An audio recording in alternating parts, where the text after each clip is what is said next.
اللہ اللہ اللہ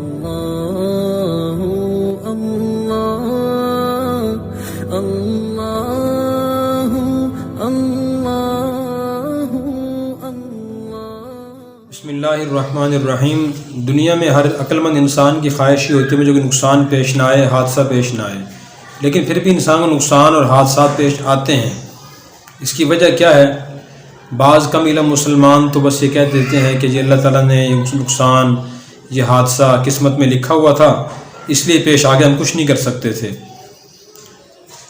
یہ بات ایک حد تک درست ہے کہ اللہ تعالیٰ نے نقصان حادثہ لکھا ہوا تھا، لیکن حقیقت کیا ہے اور اس کی تفصیل کیا ہے وہ جاننا ضروری ہے۔ دنیا کو اللہ تعالیٰ نے دارالاسباب بنایا ہے۔ اپنے ہاتھ کو پانی میں ڈالے ہاتھ ٹھنڈا ہو جائے گا، اپنے ہاتھ کو آگ میں ڈالے تو ہاتھ گرم ہو جائے گا اور جل جائے گا۔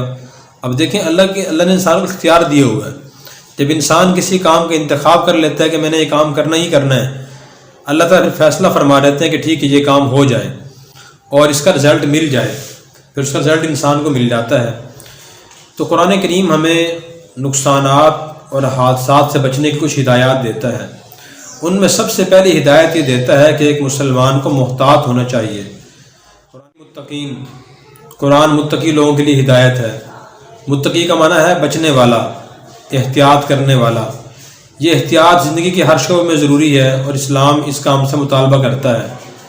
مثلا سب سے بڑی احتیاط جو ہے وہ صحت کے بارے میں ہے۔ قرآن کریم میں اللہ نے فرمایا کلوا واشربوا ولا تسرفوا، کہ تم کھاؤ پیو لیکن حد سے نہ بڑھو۔ جب انسان کسی بھی چیز کے استعمال میں حد سے بڑھتا ہے اور اس سے حد سے زیادہ استعمال کرتا ہے تو وہ چیز نقصان دہ ثابت ہوتی ہے۔ کھانے پینے میں احتیاط کریں۔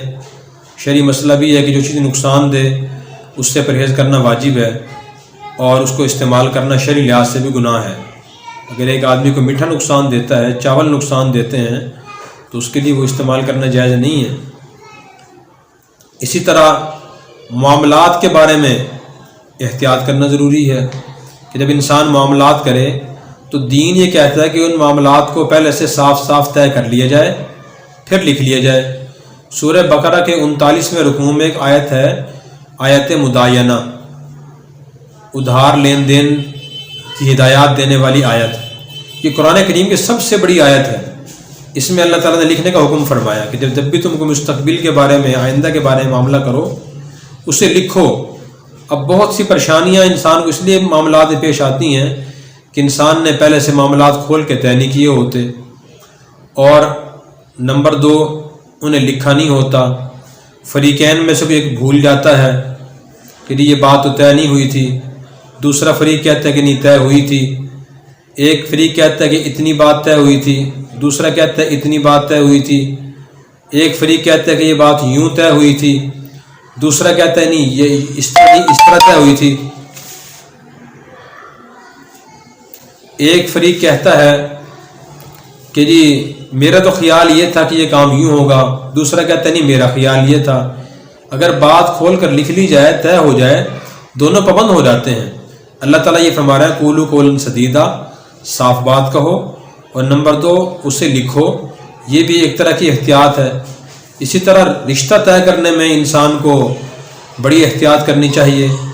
اکثر لوگ اپنے ذہن سے، اپنی طرف سے بنائے ہوئے معیار، مثلا صرف خوبصورتی، صرف دولت، صرف عصری تعلیم، صرف اونچا خاندان، صرف حفظ قرآن، صرف کسی دینی سلسلے میں وقت گزارنا، یا اسی طرح مخصوص کچھ عبادات انجام دینے، ان بنیادوں پر رشتہ طے کر لیتے ہیں۔ شریعت کا معیار نہیں دیکھتے اور احتیاط نہیں کرتے کہ شریعت نے کیا معیار بتایا اس بارے میں۔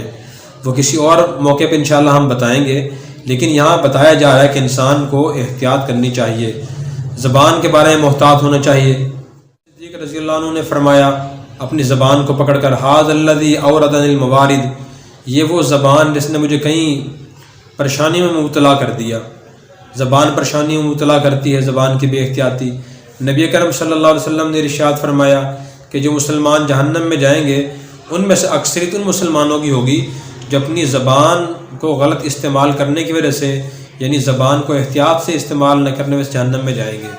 تو پہلا اصول حادثوں سے، نقصانات سے، پریشانیوں سے بچنے کا یہ ہے کہ انسان اپنی زندگی میں احتیاط پیدا کرے، محتاط رہے، غیر محتاط بات نہ کہے، غیر محتاط کام نہ کرے اور غیر محتاط معاملہ نہ کرے، غیر محتاط رشتہ نہ کرے۔ رشتہ کرنے میں، روپے پیسے کا معاملہ کرنے میں، بولنے میں، قدم اٹھانے میں، ہاتھ چلانے میں انسان محتاط رہے۔ ایک اصول یہ ہے، باقی اصول انشاءاللہ آئندہ بتائیں گے۔